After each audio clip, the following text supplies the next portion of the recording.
Now let's begin. The autumn rain pelted against the windshield as Russell Randolph pulled into his driveway, exhausted from another 12-hour shift at the construction site. At 34, he'd built a life through sweat and determination, a modest 3-bedroom house in the suburbs, a steady income, and a family he'd die for. His wife Christy worked as a pediatric nurse, often pulling night shifts at Memorial Hospital. Their 7-year-old son Danny was the center of their universe. Russell killed the engine and sat for a moment, rolling his shoulders to ease the tension. The house looked warm and inviting, lights glowing in the living room windows. He grabbed his lunch pail and headed inside, already thinking about the leftover lasagna waiting in the fridge. "Dad," Danny's voice called out, but something was off. The usual exuberance was missing. Russell found his son in the living room, sitting on the couch with an ice pack pressed against his left eye. Glenda Proctor, Christy's mother, stood nearby with her arms crossed, her thin lips pressed into a disapproving line. The woman had moved in 6 months ago after her husband died, claiming she needed family close during her grief. Russell had agreed, despite his reservations. Christy adored her mother, and he wanted to support his wife. What happened? Russell dropped to one knee beside Danny, gently moving the ice pack to examine the injury. The boy's eye was swollen, an angry purple bruise already forming. "He fell down the stairs," Glenda said before Danny could answer. Her voice carried that particular tone Russell had grown to recognize. Clipped, final, brooking no argument. Playing when he should have been doing his homework. "I've told him 1,000 times to be careful." Russell looked at his son.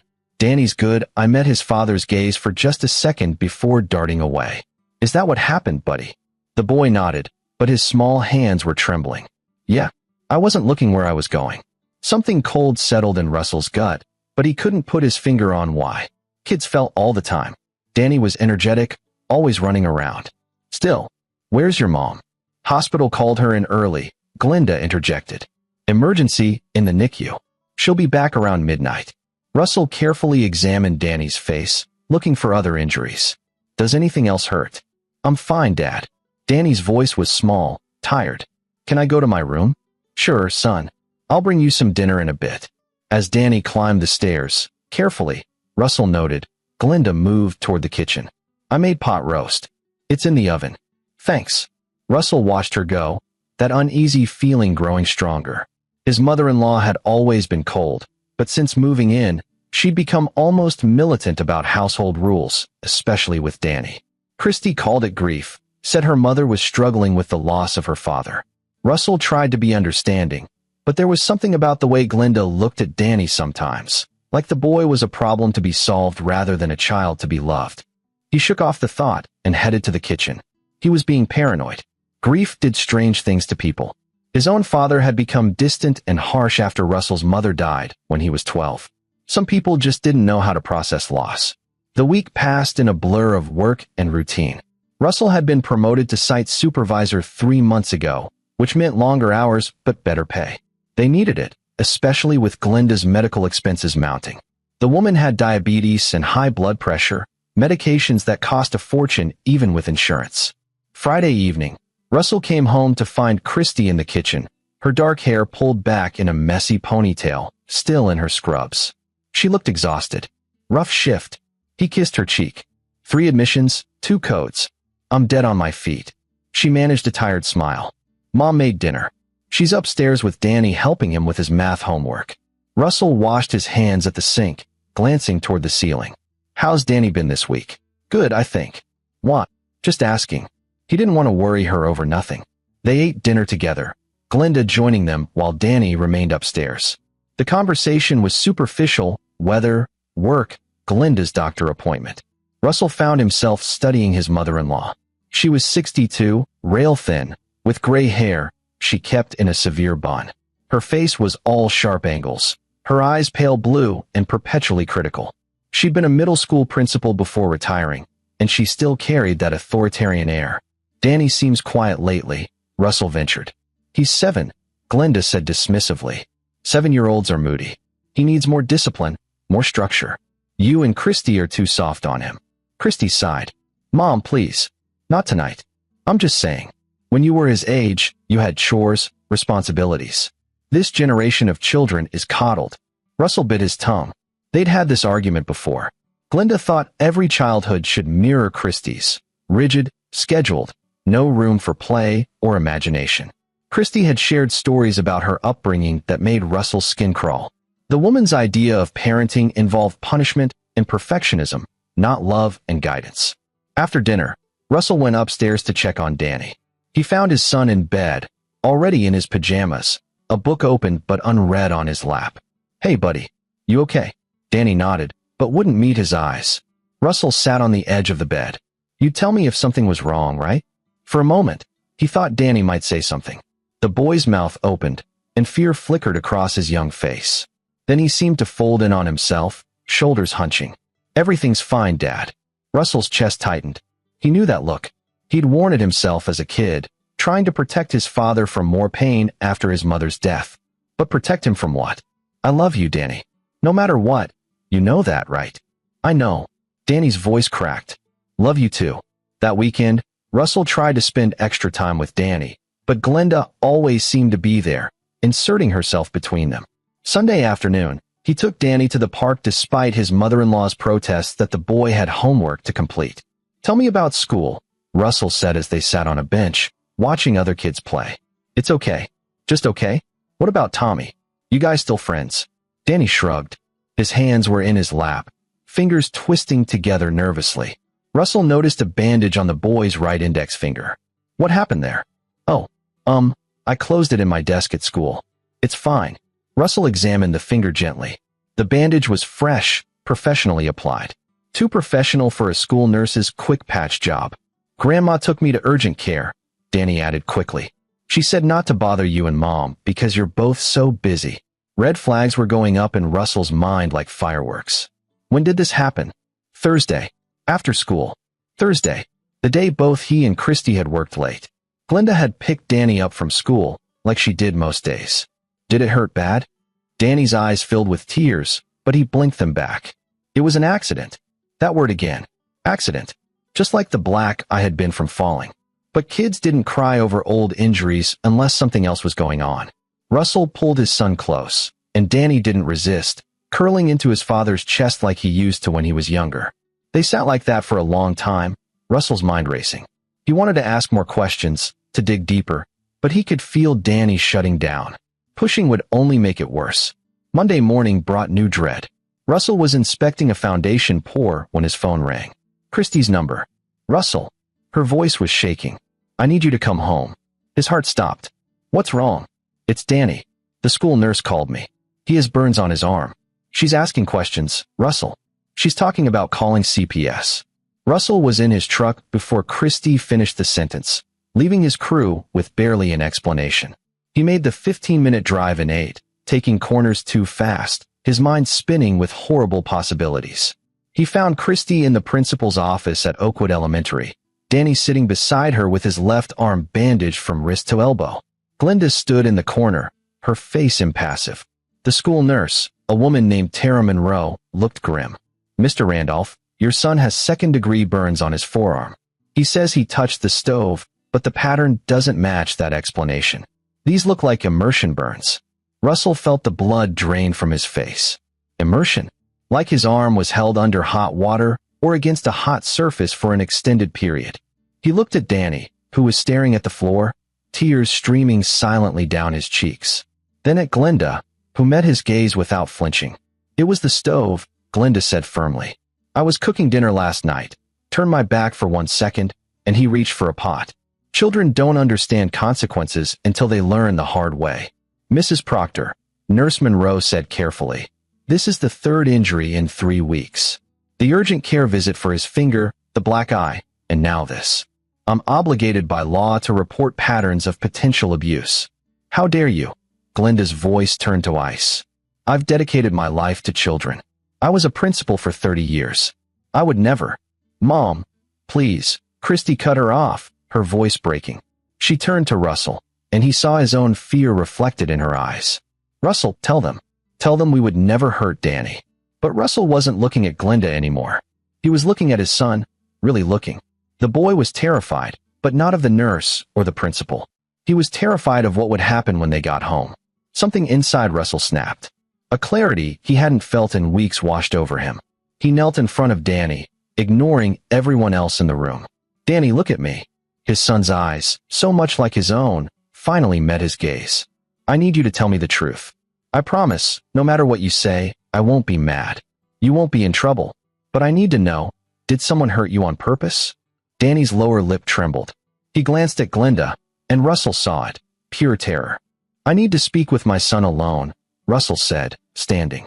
His voice had gone cold, the tone he used with contractors who tried to cut corners on safety. "Everyone out. Now." The principal, Dr. Sarah Matthews, nodded. "Of course. We'll give you privacy." Glinda didn't move. "This is ridiculous. The boy is lying if he says anything different. Get out." Russell's words cut like a blade. "All of you. I want 5 minutes with my son. Alone." Christy touched her mother's arm. "Mom, let's just give them a minute." Once the door closed, Russell sat cross-legged on the floor, bringing himself to Danny's eye level. "It's just us now, buddy. Just you and me. And I need you to be brave for 1 minute. Can you do that?" Danny nodded, tears still falling. "Did Grandma hurt you?" The question hung in the air. Danny's whole body was shaking. Then, slowly he nodded. Russell felt something primal surge through him. Rage so pure and hot it took every ounce of his control not to storm out of that office and confront Glinda immediately. But Danny needed him calm, needed him strong. All 3 times. The eye, the finger, the burns. Another nod. "How did she hurt your finger?" Danny's voice was barely a whisper. "She slammed it in my desk drawer. Said I wasn't doing my homework fast enough." Russell's hands clenched into fists, but he kept his voice gentle. "And the burns. Held my arm under hot water. Said I was being disrespectful because I asked for a snack before dinner. Jesus Christ. And the black eye? Hit me with her slipper. I forgot to put my shoes away." Russell pulled his son into his arms, holding him tight while the boy sobbed against his chest. His mind was racing, calculating. Glinda was Christy's mother. Christy had been raised by this woman, normalized this behavior. How was he supposed to tell his wife that her mother was a monster? But he knew what he had to do. When they emerged from the principal's office, Christy rushed forward.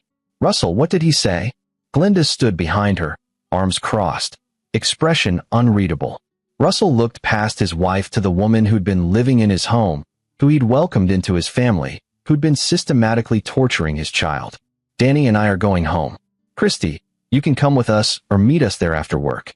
But Glinda, you need to pack your things and be gone by tonight." Christy's face went pale. "What?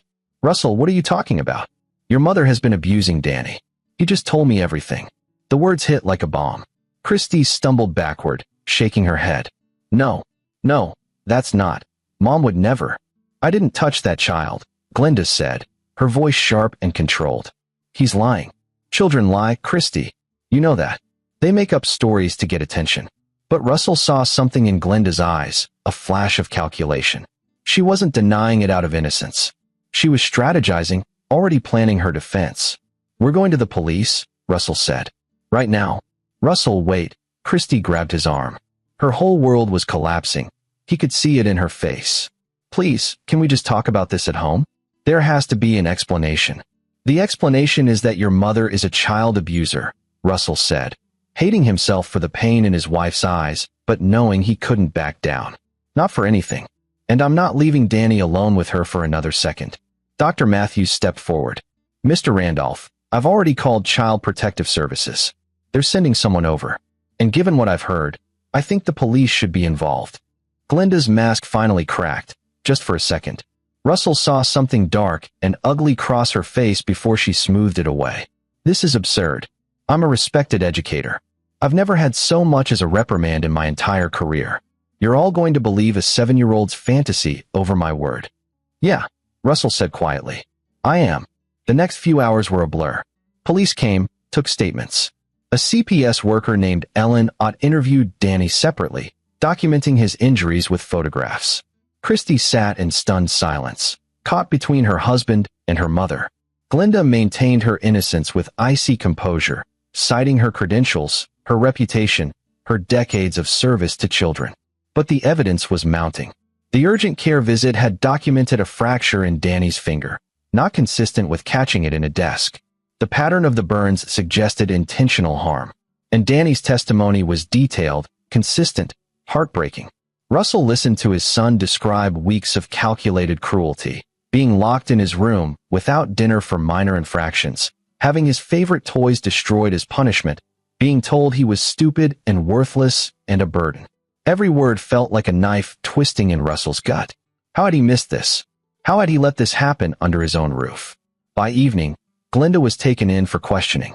No formal charges yet, but the police made it clear they were building a case. Christy was barely holding it together, her mother's protests of innocence warring with Danny's obvious trauma. At home, after putting Danny to bed with extra reassurances and promises that he was safe now, Russell found Christy in their bedroom, sitting on the edge of the bed, staring at nothing.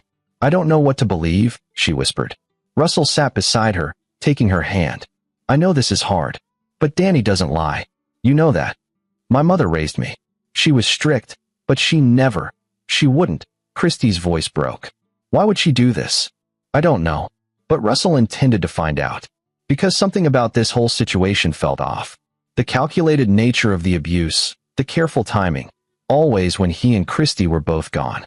Glenda was smart, methodical. She'd been a principal, knew how to avoid detection, how to manipulate systems. What was her endgame? The next morning, Russell called in sick to work and took Danny to a child psychologist recommended by CPS. Dr. Jeremiah Cross was a specialist in childhood trauma, a gentle man in his 50s who spent 2 hours with Danny while Russell waited in the lobby, drinking bad coffee and trying not to punch holes in the wall. When they emerged, Dr. Cross asked to speak with Russell privately. "Your son has been experiencing severe psychological abuse in addition to the physical harm," Dr. Cross said, his expression grave. The things Mrs. Proctor said to him were calculated to erode his self-worth and create a dependency on her approval. This isn't just a grandmother with anger management issues. This is systematic, intentional psychological torture. Russell felt sick. Why? What could she possibly gain from hurting him? That's what concerns me most. In my experience, this level of calculated abuse usually serves a purpose. Sometimes it's about control. Sometimes it's projection of the abuser's own trauma. But sometimes, Dr. Cross paused, choosing his words carefully. Sometimes there's a larger goal at play. What do you mean? I've seen cases where abusers isolate and traumatize children to make them more vulnerable to further exploitation, or to drive a wedge between parents, destabilize families. Has Mrs. Proctor shown any interest in your financial situation? Your marriage? Any attempts to turn you and your wife against each other? Russell thought back over the past 6 months. Glenda had been critical of his parenting, yes. She'd made comments about Christy working too much, implied that Russell wasn't providing adequately for his family despite his promotion. She'd suggested that Christy and Danny might be better off if she took a more active role in raising the boy since Russell was always at work. She's been trying to position herself as the primary caregiver, Russell said slowly. She kept saying Danny needed more structure, more discipline. That Christy and I were too lenient. Dr. Cross nodded. I'd recommend speaking with a detective. Someone who can investigate Mrs. Proctor's background more thoroughly. Because I suspect there's more to this story than we're seeing. That evening, while Christy was at work and Danny was asleep, Russell made a call to a number he'd gotten from one of the police officers who'd taken their statement.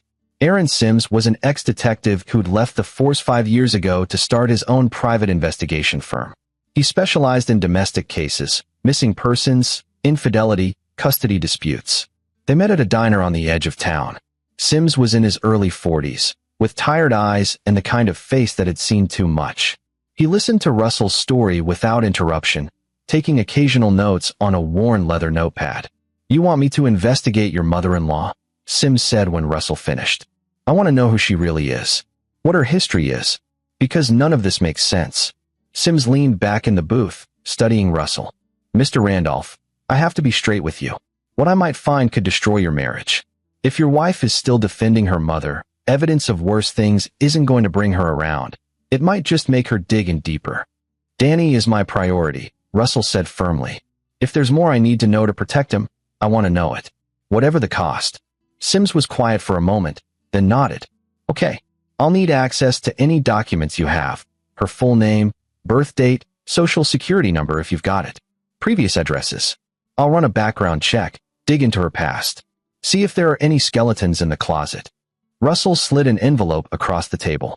He'd gathered everything he could find: copies of Glenda's driver's license, insurance documents, even her deceased husband's obituary, which listed her maiden name. "One more thing," Sims said. "The abuse your son described, it's methodical, timed. That suggests planning. If you want, I can conduct surveillance, see what Mrs. Proctor does now that she's been exposed. Sometimes people slip up when they think they're free." Russell hadn't even thought of that. Glenda had been released after questioning, pending further investigation. She'd checked into a motel on the other side of town. "Do it," Russell said. "Whatever it takes. My rate is $150 an hour, plus expenses." Russell didn't hesitate. Money doesn't matter. Just find out what she's hiding. They shook hands, and Russell left feeling like he'd finally taken control of something. For weeks, he'd been reacting, always one step behind. Now he was acting. Now he was hunting. Over the next few days, Russell focused on Danny's recovery while Sims worked in the background. The boy was slowly coming out of his shell, spending more time with his father, laughing again. But there were moments, sudden noises, raised voices from the TV, that made him flinch, and Russell's heart broke every single time. Christy was struggling. She'd taken a few days off work to process everything, and Russell could see her being torn apart. She wanted to believe Danny, but accepting the truth meant accepting that her mother was a monster. It meant questioning her entire childhood, every memory, every lesson learned. "Did she ever hurt you?" Russell asked one night as they lay in bed, unable to sleep. Christy was quiet for a long time. She was strict, sometimes too strict. "But I always thought it was just her way of preparing me for the world." She said love without discipline wasn't really love. "That's manipulation, Christy, not parenting." "I know. Logically I know. But she's my mother, Russell. I can't just," her voice broke. "I can't just erase 30 years of my life. I'm not asking you to. But I need you to protect our son. That has to come first." "I know. And I am. I haven't let her near Danny. I haven't even talked to her since that first night. But it hurts. It all just hurts so much." Russell held her while she cried, wishing he could fix this, knowing he couldn't. For days after hiring Sims, Russell got a call that changed everything. "We need to meet," Sims said, his voice tight with tension. "And you need to bring the police. What I found, Jesus, Russell, you need to see this." But not alone. Russell's blood ran cold. "What did you find?" "I've been following her. She's been meeting with people. And I managed to get into her motel room yesterday while she was out." "Russell, she has files. Detailed files on Danny, medical records, school records, photographs. And there's money. A lot of money. Wire transfers from an offshore account. What the hell does that mean?" "I don't know yet. But I kept watching her, and today she went to a house in Fairview. That's where I am now. I set up a camera, got footage of what happens inside." Sims paused. "Russell, I think your mother-in-law is part of something much bigger than simple child abuse. And whatever it is, it's organized, professional, and there are other kids involved." Russell felt the world tilt beneath him. "Other kids? I've got footage. But you can't see this alone.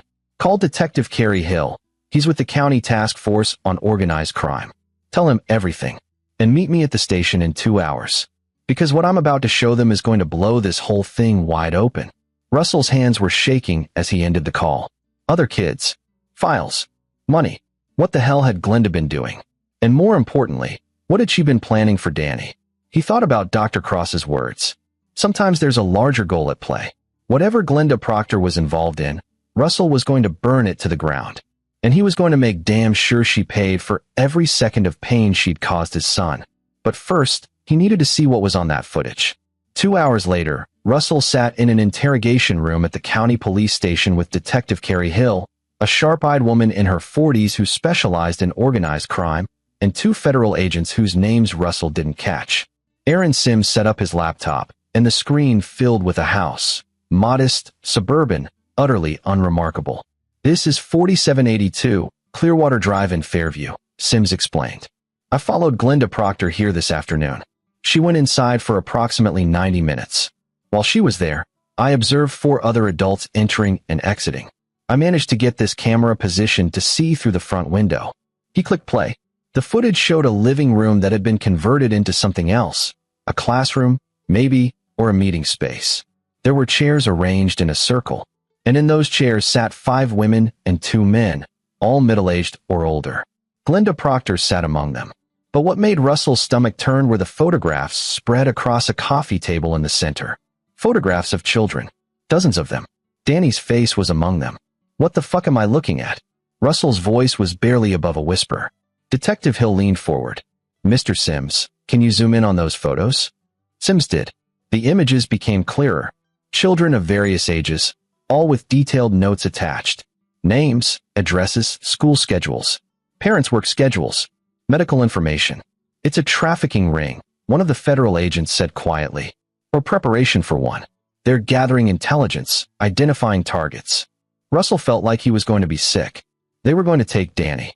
Not just take him, Detective Hill said, her voice grim. Look at the notes on his photo. Subject shows high compliance after disciplinary conditioning. Mother has conflicting work schedule, limited supervision. Father shows protective tendencies, but can be separated through marital discord. Recommend isolation protocol beginning month 7. Month 7. They were in month 6 of Glenda living with them. She moved in to groom him, Russell said, the realization hitting like a freight train. Everything. The abuse, the isolation, turning him against us, making him afraid. It was all to make him easier to take. And to destabilize your family, Hill added. Make you and your wife fight, question each other. So when Danny eventually disappeared, you'd be too fractured to mount an effective search. She was planning to destroy your family from the inside, then take your son. Sims fast-forwarded through more footage. The group was discussing strategy, timelines. Then a woman Russell didn't recognize pulled out a document. Contracts, Sims said. They're bidding on the children. This isn't just trafficking, it's a marketplace. Russell stood up abruptly, the chair scraping against the floor. He walked to the corner of the room, pressing his palms against the wall, trying to breathe through the rage and horror threatening to overwhelm him. His mother-in-law, his wife's mother, the woman they'd welcomed into their home, had been systematically preparing to sell his child. How many kids, he managed to ask. From what we can see on the footage, at least 15 currently being prepared, Hill said. But if this network is as organized as it appears, there could be dozens more. Maybe hundreds over the years. Russell turned back. What happens now? Now we get warrants. We raid that house, arrest everyone in that room, and start unraveling this network. Hill's expression was hard as steel. Mr. Randolph, what your investigator captured here is going to save a lot of children. But I need you to prepare yourself. This investigation is going to get ugly. These people are professionals. They'll have lawyers, they'll have money, and they'll fight like hell. I don't care, Russell said. I want them all buried. We'll need you to testify. Your son will likely have to testify as well. Russell thought of Danny, brave despite his fear, finally telling the truth. He'll do it. We both will. Whatever it takes. Over the next 72 hours, Russell watched his quiet, personal nightmare expand into a multi-state federal investigation. The raid on the Fairview house had netted 7 arrests, including Glenda Proctor. The evidence seized was staggering. Digital files, financial records, communications spanning years. But Glenda wasn't talking. None of them were. They'd all immediately lawyered up, and their attorneys were good. Very good. The kind of good that suggested serious money backing them. Russell met with Detective Hill and the federal agents daily, learning more about the scope of what they'd uncovered. The trafficking ring had been operating for at least a decade, moving children across state lines, selling them to buyers overseas. They used a network of recruiters, people like Glenda who would embed themselves in families, gain trust, and prepare children for removal. Your mother-in-law was one of their best, Agent Patrick Mendoza told Russell during one briefing. We found records of 6 previous placements over the past 8 years. She'd move in with families under various pretexts, helping after a death, recovering from an illness, providing childcare. Always single mothers or families with complex work schedules.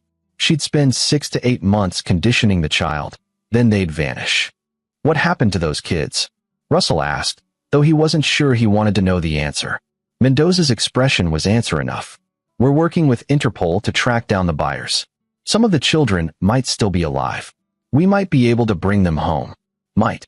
The word hung in the air like a death sentence. At home, Christy was falling apart. The revelation of what her mother truly was had shattered something fundamental in her. She'd taken a leave of absence from work, spending most of her time with Danny or alone in their bedroom, trying to process the impossible. "I should have known," she said one evening, her voice hollow. "There were signs when I was growing up. Things that didn't feel right. But I just accepted it because she was my mother. Because that was normal for us." Russell sat beside her, not knowing what to say. How did you comfort someone whose entire reality had been built on a lie? "Danny is safe," he said finally. "Because of you. Because we're his parents and we protected him. That's what matters." But even as he said it, Russell knew it wasn't enough. Danny was safe from Glinda, but the trauma she'd inflicted would take years to heal. And there were other children out there, other families who didn't have private investigators or lucky breaks. That's when Russell made a decision that would define everything that followed. He was done reacting, done waiting for the legal system to maybe, possibly, eventually bring justice. These people had tried to destroy his family and take his son. They'd hurt God knows how many other children. And they were sitting in jail cells, protected by expensive lawyers, planning their defense. Russell had spent his whole life playing by the rules, working hard, providing for his family, trusting in systems and institutions. But those systems had failed. If Aaron Sims hadn't found that footage, Danny would have disappeared in a few weeks. The police would have investigated, sure. But Glinda would have had an alibi. The network would have covered their tracks, and his son would have been lost forever. No more waiting. Russell called Aaron Sims at midnight, waking the detective from a dead sleep. "I need everything you found," Russell said. "All of it. The files, the financials, the communications. Everything the feds don't have yet." Sims was quiet for a moment. "Russell, anything I give you outside of official channels could compromise the investigation, could get evidence thrown out. I'm not going to compromise the investigation. But these people try to take my son, and I need to know exactly who they all are, where they live, who they love, everything. What are you planning?" "I'm planning to make sure justice happens, one way or another." Another pause. "Then, I'll email you the files. But Russell, be careful. Whatever you're thinking of doing, be smart about it." "I'm always smart," Russell said. "That's why my son is still alive." He spent the next 3 days studying the files like he was preparing for war. Because that's exactly what this was. The network was sophisticated, but they'd made mistakes. Everyone made mistakes. And Russell was going to find every single one. The trial preparation was moving forward, but Russell could see the cracks forming. The prosecutors were confident, but Glinda's attorney, a shark named Milton Craig who specialized in defending the indefensible, was already filing motions to suppress evidence, claiming illegal search and seizure, arguing that the surveillance footage was obtained without proper warrant. Russell sat in the prosecutor's office, listening to them discuss strategy, and realized with cold certainty that there was a real possibility Glinda and her associates might walk. The system was broken, designed to protect the accused, and while Russell believed in justice, he also believed in reality. These people would not face adequate punishment through legal channels alone. So he started planning something else. Something that would ensure that even if the courts failed, even if lawyers found loopholes and technicalities, the people who tried to destroy his family would pay a price that mattered. He thought about his father, who taught him that some things were worth fighting for, worth sacrificing for. He thought about Danny, who deserved a childhood free from fear. And he thought about all the other children whose lives had been stolen by this network. The prosecutor's office faded away as Russell's mind turned to darker calculations. He had names now, addresses, financial records, patterns of behavior, and he had something they didn't expect, the kind of focused rage that comes from nearly losing everything. Detective Hill noticed his silence. "Mr. Randolph, are you following this?" Russell looked up, his expression carefully neutral. "Yeah, I'm following. I just want to make sure we get them all." "We will," Hill assured him. "This is an airtight case." But Russell knew better. No case was airtight when you had enough money and the right lawyers. And these people had both. So he would become their backup plan, their insurance policy, the shadow that would haunt them even if the courts set them free. He would become what they deserved. And by the time he was done, they would wish the federal agents had kept them in protective custody. The monster they'd created by threatening his child was about to show them exactly what a father would do to protect his family. And it was going to be biblical. Over the next 2 weeks, Russell maintained his public persona, concerned father, cooperative witness, faithful husband supporting his traumatized wife. But in private, he was building something else entirely. A map of the network that went deeper than anything the FBI had uncovered. Because Russell had something they didn't. time, motivation, and the ability to think like a predator. He'd hired 3 more private investigators, paying cash, keeping them separate from each other so none of them saw the full picture.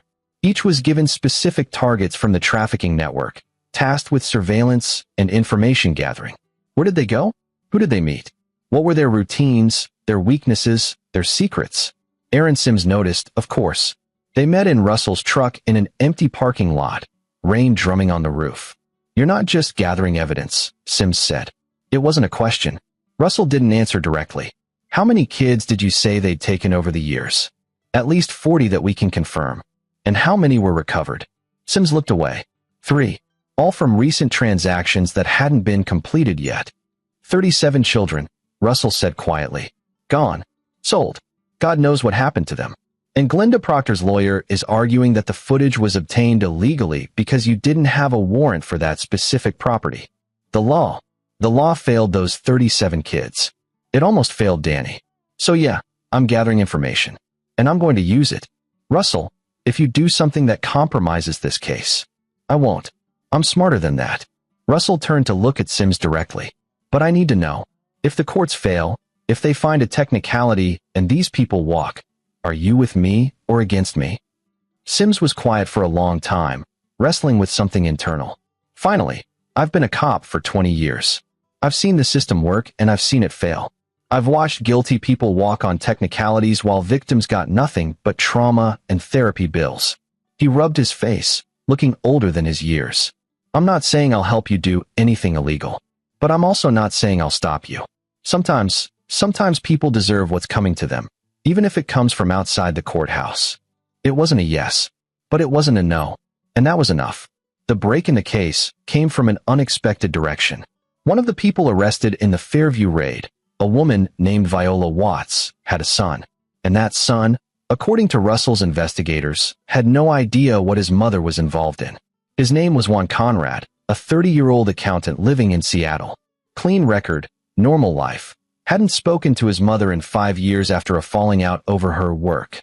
Russell's investigator reported that Conrad had been trying to get authorities to investigate his mother for years, but had been dismissed as having family issues. Russell made a call to Seattle. "Mr. Conrad, my name is Russell Randolph. Your mother tried to kidnap my son." The silence on the other end was heavy. Then, "I'm sorry. God, I'm so sorry. I tried to warn people. I tried to tell them she was dangerous, but no one would listen. I'm listening now. Tell me everything." What Juan Conrad revealed over the next 2 hours was devastating. His mother had been part of the network for decades, possibly since before he was born. She'd trafficked children while maintaining a respectable front as a real estate agent. One had discovered evidence when he was in college, files hidden in her home office. When he confronted her, she'd threatened him, told him he'd be next if he went to the police. He'd cut ties, moved across the country, and spent years trying to get someone to take him seriously. She kept files, once said. Detailed files on everyone in the network. Insurance, she called it, in case anyone tried to turn on her. I don't know where she kept them, but they exist. Names, addresses, transaction records. Everything. Russell's pulse quickened. Where would she hide something like that? She had a storage unit. One I only found out about by accident when I was helping her move once. She thought I didn't notice, but I saw the key. It had a number on it. Unit 247 at some facility. I don't remember which one, but she lived in Fairview back then, so it's probably local. After the call, Russell spent 6 hours calling every storage facility in Fairview and the surrounding areas, claiming to be Viola Watts' son, saying he needed to access her unit because she'd been in an accident. The 4th facility, Secure Store on Industrial Boulevard, confirmed they had a Unit 247 registered to Viola Watts. "I'd need to see ID and proof of relationship," the manager said. Russell hung up. He didn't need their permission. He just needed to know where it was. That night, at 2 a.m., Russell cut through the chain-link fence behind Secure Store and made his way to Unit 247. The lock was serious, commercial grade, not something he could pick. But the unit next to it was empty, its door slightly ajar. Russell slipped inside, grabbed a crowbar from his truck, and went to work on the thin metal wall separating the 2 units. 20 minutes of careful, quiet work, and he'd created an opening large enough to crawl through. Inside Unit 247, illuminated by his flashlight, was a treasure trove of evidence. filing cabinets filled with documents, external hard drives, photographs, financial ledgers going back 20 years. Viola Watts had indeed kept insurance on everyone in the network. Russell spent 4 hours in that unit, photographing every document, copying every hard drive to a portable storage device he'd brought. When he was done, he carefully arranged everything back exactly as he'd found it, crawled out, and sealed the opening he'd made with duct tape and a piece of sheet metal he'd cut to size. From the outside, you'd never know anyone had been there. By dawn, he was home, the storage device hidden in his truck's glove compartment, and his mind racing with the implications of what he'd found. He now knew everything. Every name in the network. Every transaction. Every buyer. Every location where children had been taken. Bank accounts in the Cayman Islands. Shell corporations. Properties used as waypoints. And most importantly, evidence of law enforcement officers who'd been paid to look the other way. 3 cops in different jurisdictions. A prosecutor in the county. A judge who'd dismissed reports of missing children. The corruption went deeper than anyone knew. Deeper than the FBI's investigation had uncovered. And Russell held the key to all of it. He could turn it over to the feds. It would strengthen their case, put more people away. But he'd seen how these things worked. Trials took years. Appeals took longer. And even with all this evidence, lawyers could still find ways to reduce sentences, negotiate deals, claim coercion or diminished capacity. Or he could use it himself. For something more direct. More permanent. Russell sat in his truck as the sun rose, staring at the storage device, and made his choice. He would give the FBI enough to keep the prosecution strong. Just enough to ensure Glenda and her immediate circle stayed locked up during the trial. But the rest, the names of the buyers, the corrupt officials, the larger network, that was his. Because Russell had realized something that night in the storage unit. The legal system could only punish people who were caught. But he could punish people who thought they'd gotten away. He could reach into the shadows where these predators hid and drag them into the light. Not for arrest. For something else. Something they'd never see coming. He started with the buyers. 15 names from the files. Men who'd purchased children. Wealthy, protected, living normal lives while the kids they'd bought suffered or died. Russell began tracking them, one by one. A real estate developer in New York. A tech executive in California. A politician in Florida. Each one thought they were safe, insulated by money and influence. They were wrong. The first one was Roberto Bailey, the real estate developer. Russell spent 3 weeks learning his patterns, where he went, who he met, what he valued.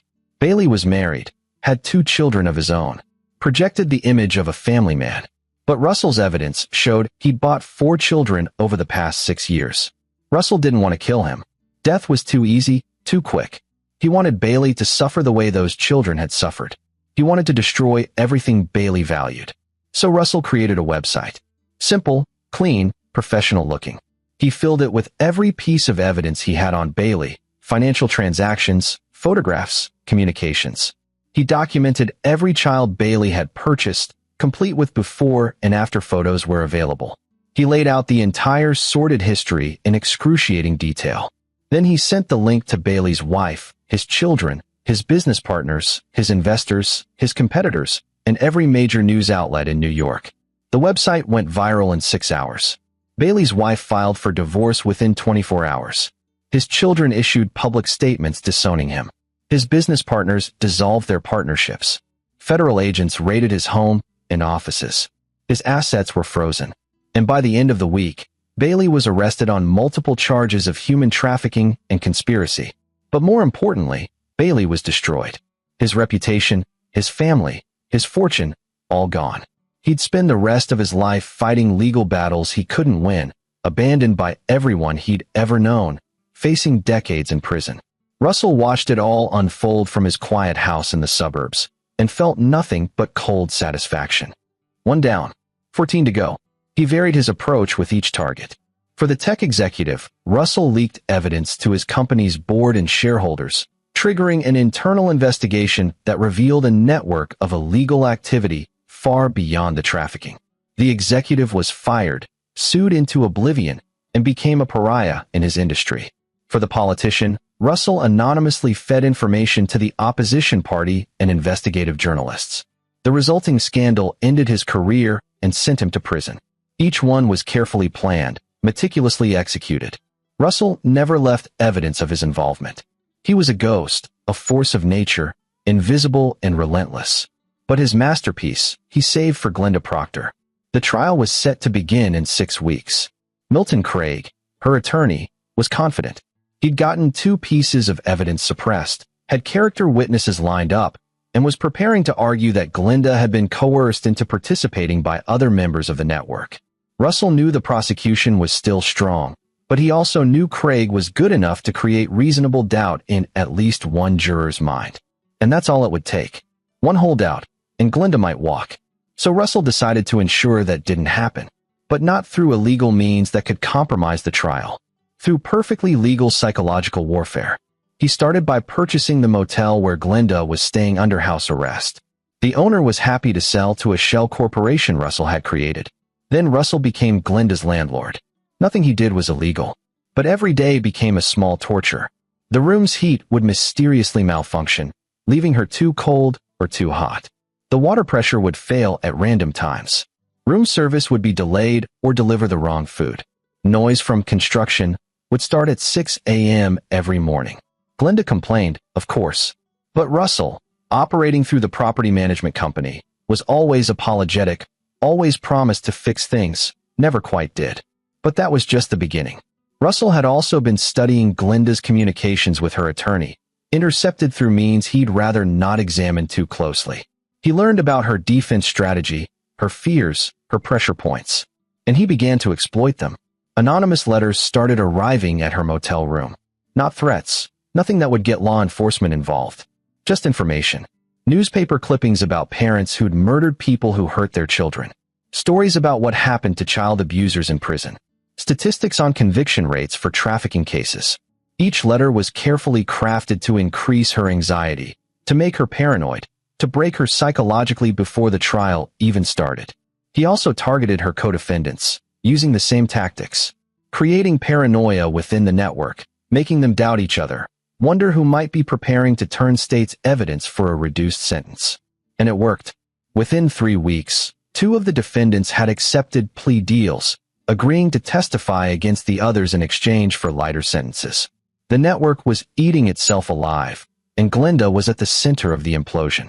Russell watched it all with the patience of a predator. And he still wasn't done. The piece de resistance came 2 weeks before trial.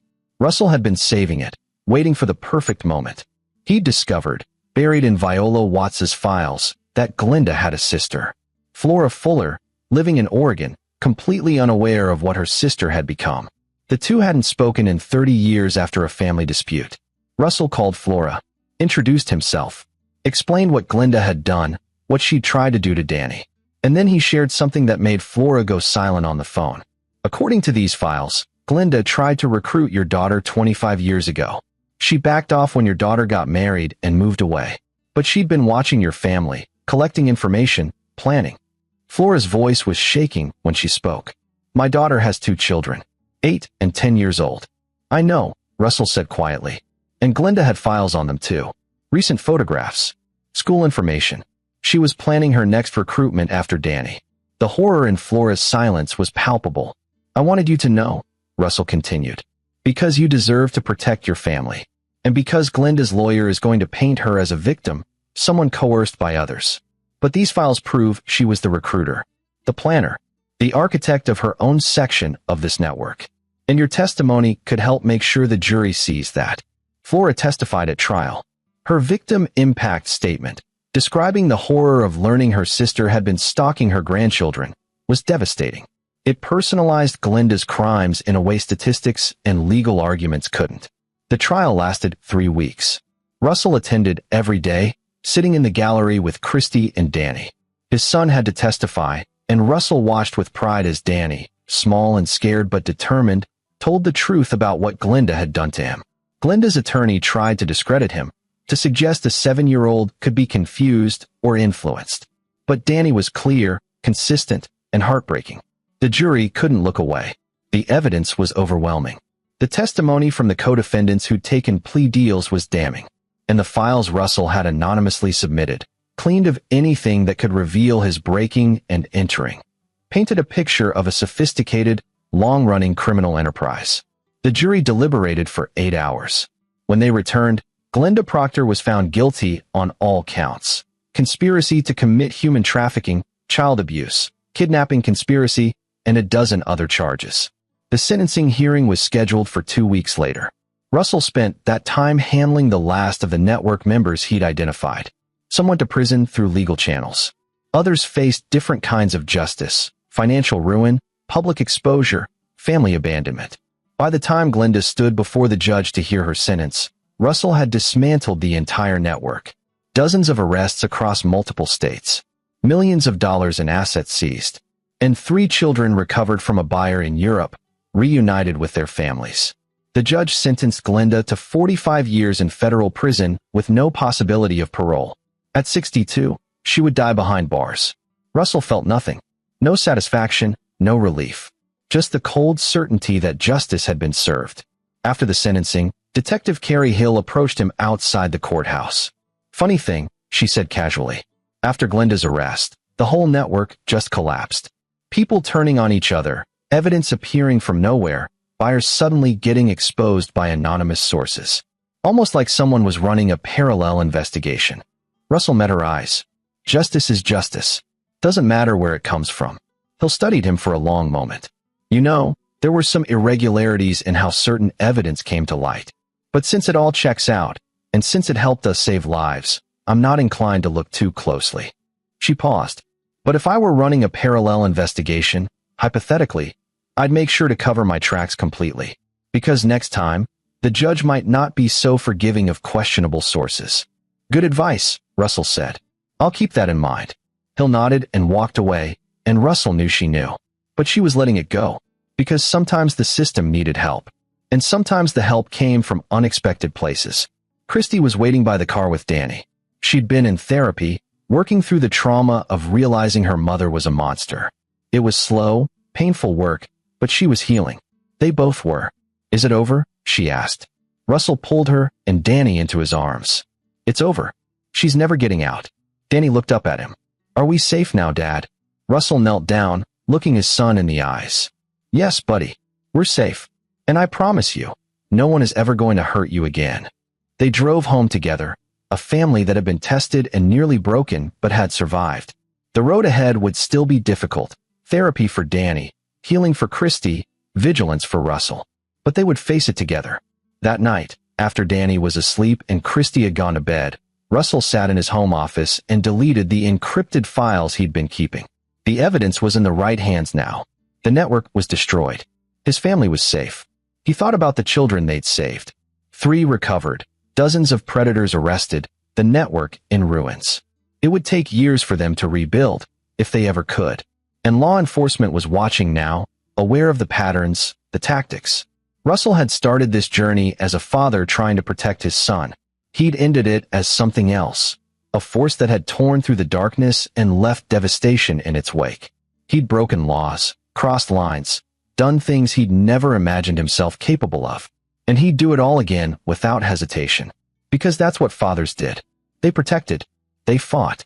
And when the system failed, they became the system. 6 months later, Russell stood in Danny's room, watching his son sleep peacefully for the first time in what felt like years. The nightmares had decreased. The flinching had stopped. Danny was laughing again, playing with friends, being a kid. Aaron Sims had called that afternoon with news. The last of the network's buyers had been arrested in Dubai, extradited to face charges. Every single person Russell had targeted was either in prison, bankrupt, or destroyed socially. The network that had operated for decades was completely dismantled. "You did it," Sims had said. "It's finished." But Russell knew it wasn't really finished. There would always be monsters in the shadows, people who hurt children. The fight was never over. But for now, his family was safe. His son was healing. And that was enough. Russell left Danny's room and found Christy in the kitchen, making tea. She'd returned to work part-time, slowly rebuilding her life. The relationship with her mother was irreparably destroyed. She'd filed to legally disown Glenda and changed her own name back to her maiden name, wanting no connection to the woman who'd tried to destroy her family. "I got a call from Flora today," Christy said. "She wanted to thank us. Said knowing the truth, as horrible as it was, let her protect her grandchildren. She's moved them to a different state, changed their schools, took every precaution. Good, Russell said, wrapping his arms around his wife. Do you ever think about it? Christy asked. About what could have happened if you hadn't pushed, if you hadn't hired Aaron, if... Don't, Russell interrupted gently. We can't live in the what-ifs. Danny is here. He's safe. That's what matters. But he thought about it constantly. How close they'd come to losing everything. How the system had almost failed them. How his vigilante justice, his parallel investigation, had been necessary to ensure the monsters paid. He'd crossed lines that couldn't be uncrossed. Done things that kept him awake some nights, questioning who he'd become. But looking at his family, safe and together, he had no regrets. The ending wasn't perfect. Danny would carry scars from the abuse. Christy was still processing the betrayal. And Russell had become someone darker, harder, more willing to take justice into his own hands. But they were together. They were healing. And Glenda Proctor, along with everyone who'd helped her, was paying for their crimes. In the end, that was the only victory that mattered. Russell Randolph had started as a simple construction worker trying to protect his family. He'd ended as something more, a father who'd walked through hell and emerged with his son safe in his arms. The law had helped, but it hadn't been enough. So he'd become the thing that nightmares feared, the shadow that hunted monsters, the force that ensured justice was served, one way or another. And if anyone ever threatened his family again, they'd learn the same lesson Glenda Proctor had learned. Some fathers would do anything to protect their children. Anything. This is where our story comes to an end. Share your thoughts in the comments section. Thanks for your time. If you enjoy this story, please subscribe to this channel. Click on the video you see on the screen, and I will see you there.